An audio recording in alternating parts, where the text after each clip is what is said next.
기준금리 인하 소식과 불확실성이 커진 트럼프 관세 조치까지 조현정 시사평론가와 이야기 나눠보겠습니다.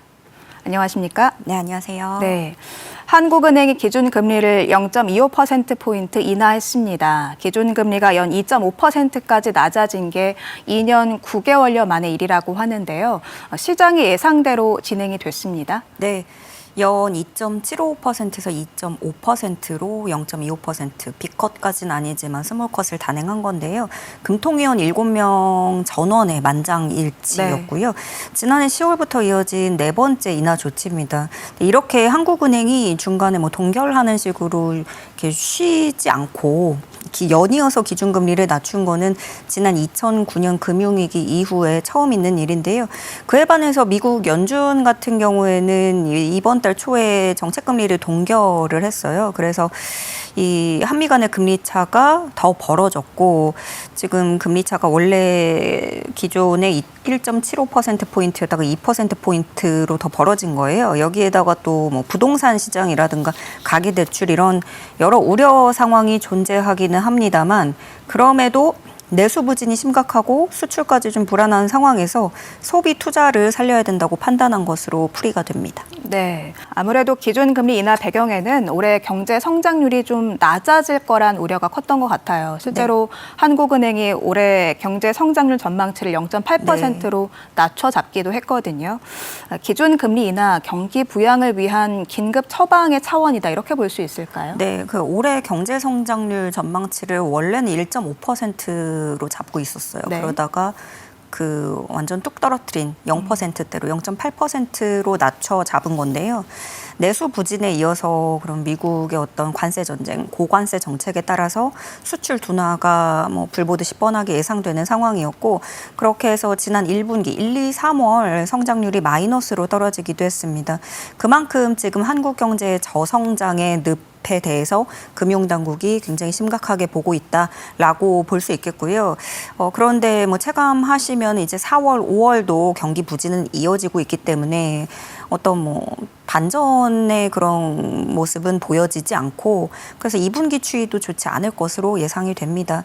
다만 그 통화 정책만으로 이게 투자로 실질적인 투자로 이어진다든가 어떤 경기 부양 이렇게 당장 경제가 살아나기 어려울 거라는 전망이 나오면서 이제 새 정부가 꾸려지면은 추가 경정 예산안 꾸리거나 네. 또 이제 규제 완화를 통해서 새로운 정책을 짤 거니까요. 그런 식으로 좀 경제 살리기에 나서야 된다라는 조언도 나오고 있고요. 당초 예상보다 이렇게 성장세가 크게 둔화됐기 때문에 향후 인하폭이 더 커질 수 있다 이렇게 시사했어요. 그럼 우리가 좀 예상을 해볼 수 있는 지점은 이제 하반기에 두 차례 남아 있는데 그때 또 인하 가능성을 좀 엿볼 수 있겠다라고 볼 수 있겠습니다. 네. 그런데 또 좀 고려를 해야 하는 점이 금리 인하가 부동산 가격을 올린다거나 또 가계대출 폭을 늘린다거나 이런 우려도 네. 있고요. 앞서 짚어주신 것처럼 한미 간 금리 차로 인해서 환율 상승에 대한 부담도 있거든요. 여러 가지 이런 상황을 고려했을 때 좀 한국은행이 좀 속도 조절에 나서지 않을까 이런 관측도 있어요. 네. 그 한국은행이 항상 이제 금리 인하 기조를 가져가다가도 머뭇거리는 지점이 바로 말씀해 주신 그런 부분들이에요. 그리고 지금 부동산 추이를 보면은 서울 아파트 값은 계속해서 고공행진을 하고 있고 또 수도권 지역에서도 상승세를 그리고 있습니다. 그래서 기준금리를 결정하면서도 고민이 깊었을 거고 상황이 심각하니까 인하를 하긴 하는데 속도 조절에 들어가겠다, 완급을 주겠다는 네. 거겠죠. 그래서 금융당국은 기준금리를 너무 빨리 낮출 경우 주택 가격이 오르는 요인이 될 수 있다 이렇게 짚어냈고요. 지금 상황에 대해서 설명하기로는 지금은 금융 여건만 본다면 유동성이 충분한 상황이고 3년짜리 금리 이런 중장기 금리가 많이 내려와 있다라는 게 이창용 총재의 설명입니다. 또 금리 추가 인하가 자산 가격을 올릴 가능성이 있다는 거 분명히 우려를 표했는데요. 이렇게 금리 인하를 단행한 거는 이제 또 시중에 돈이 돌게 하기 위함인데 여러 가지 리스크와 우려에도 불구하고 이 금리 인하를 했다는 거는 그래도 돈이 돌게 하자 이건데 유동성 공급을 했다고 해서 이게 진짜로 투자로 도느냐. 오히려 이럴 때 뭐 내 자산을 지키자 하는 심리로 자산 가격 상승으로 이어질 수가 있거든요. 그런 부분을 배제할 수가 없고, 그래서 이창용 총재는 그 금리 정책이 특정 지역의 부동산 가격을 자극하는 쪽으로 작용하도록 그 정도로 유동성을 공급하는 거에 대해서 이제 새 정부와 연대하고 여러 교감을 해야 된다라고 얘기를 했는데요. 또 뭐 이런 딜레마도 있어요. 그렇다고 이제 수도권 제외한 다른 지방들 부동산 생각하면은 이제 유동성이 필요하다라는 목소리도 있고요.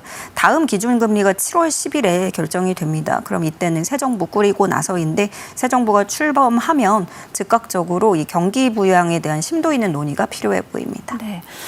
부동산 관련 이야기가 나와서 여쭙고 싶은데, 기준 금리가 이렇게 떨어지면은 뭐 대출 금리도 떨어지지 않을까 하는 기대랄까요? 그런 생각도 많이 하실 것 같아요. 네. 그런데 이제 오는 7월부터 3단계 스트레스 DSR이 시행이 된단 말이죠. 이런 상황에서 기준 금리 인하가 대출 금리에 영향을 줄까요? 그러니까 그 금리 인하 소식이 들려오면, 이게 거시경제에서는 금리를 인하한다고 하는데, 왜 내가 빌리는 돈에 대해서는 왜 아직도 이율이 이렇게 높을까? 거기서 괴리가 오거든요. 근데 대출 금리 인하를 이번에도 체감하려면은 좀 더 시간이 걸릴 거라는 분석입니다. 일단 말씀하신 대로 은행들이 오는 7월에 당장 그 스트레스 DSR을 또 예고를 하고 있고, 그러면 이제 스트레스 DSR을 2차에 처음 적용할 때도 그때 막차 탄다고 몰렸어요. 그러면 이제 지금 부동산 시장 분위기가 7월에 이거 시행하니까 그 전에 집을 사둬야 된다, 대출을 일으켜야 된다, 이런 분위기가 분명히 감지가 되고 있고, 그러면 이제 몰리는 대출 물량을 관리를 할 필요가 은행권에선 있으니까, 그럼 대출 금리는 천천히 내릴 것이다 라는 전망이 나오는 거예요.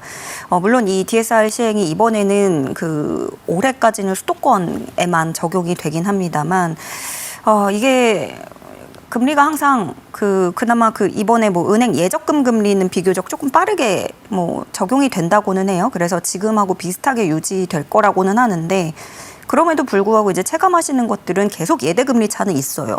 뭐 내가 은행에 맡기는 돈도 내가 은행에 빌려준 돈인데, 내가 빌려준 거에서는 요만큼 금리를 주고 내가 빌릴 때는 이렇게 금리를 많이 적용한다라는 거. 지금 예대금리 차가 한 중간값으로 봤을 때는 한 1.4%포인트 나옵니다. 근데 이것도 많은 분들이 불만을 가지고 계속해서 좀 비판이 나오는 지점인데요.